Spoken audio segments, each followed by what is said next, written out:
What's up, guys? Welcome back to another episode of Dojo Setting. Today we are going to be talking about feedback. So before we dive in, make sure you like and subscribe. It helps me know what you like, what you don't like. Follow me on Instagram, posting some stuff there. And if you want to stay ahead and get the videos a week early, go check out our Patreon as well. So, feedback. This is kind of a tricky topic. This is kind of going to be a two-part thing.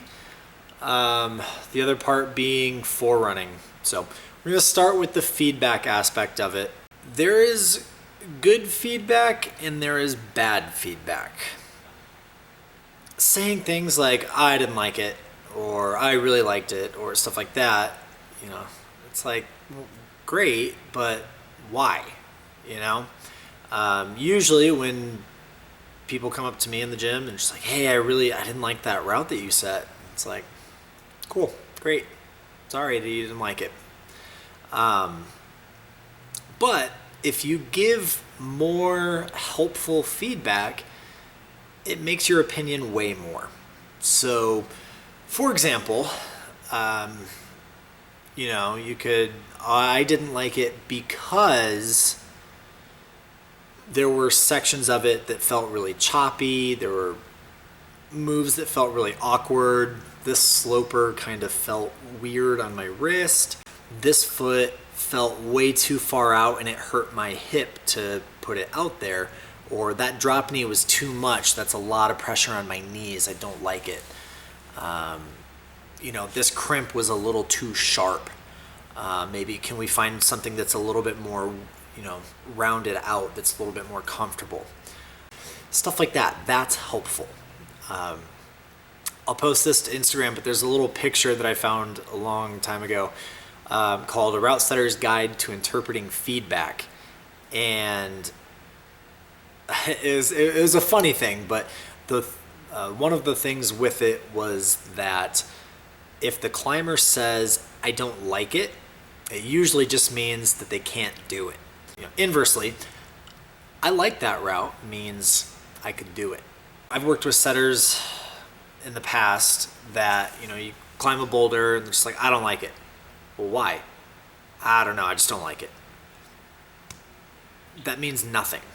That means absolutely nothing. That's not helpful. Just because you don't like something doesn't mean that it's bad. If you can't articulate why you don't like something, maybe try to figure that out before you voice that opinion. Even when you like something, explain why.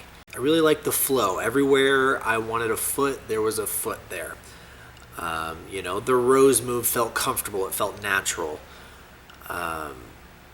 Or just like, hey man, that was kind of a fun dyno. It made me feel cool. That's why we dyno anyways, right? To feel cool. So stuff like that. Also, with your feedback, it's nice to hear, and this is just a life thing in general. It's good to hear positive feedback sometimes too, I've sat at gyms where all of the feedback that we got was always negative. And I know that they were having a good time there, but it was like, oh, I don't like this route. Oh, this was too hard for the grade. Oh, this was this. But they never complimented when it went well. So maybe this is a me thing, but it's like, when all of your comments are negative, I just stop caring about them, to be honest. It's human nature. Build somebody up a little bit and then give them some feedback. Hey man, I really like that new V2 you set today. That V4 is kind of weird, but it's better well received. As a setter, you can't always just like be tearing down your coworkers. Like, somebody that climbs exactly opposite of you. You can't all the time be like, oh, I don't like that. Well, I don't like that. I don't like that. I don't like that. After a while, they're going to stop listening to what you say. Ultimately, feedback helps everybody, right? It helps setters become better at their job, which means a higher quality product, which means your customers enjoy it more. So while you guys are setting, just keep those things in mind. We're going to expand a little bit more on this idea in the next forerunning video, but in the meantime, think about the difference between you not liking something because it doesn't fit your style and you not liking something because there's something wrong with the boulder. So think about that one for a little bit. I know this was a fairly quick video. The forerunning video will be a lot longer, I'm sure. Thank you guys for watching. Again, if you want to see that forerunning video, go check out the Patreon. It's already up there. So thank you for watching, and we will see you next time.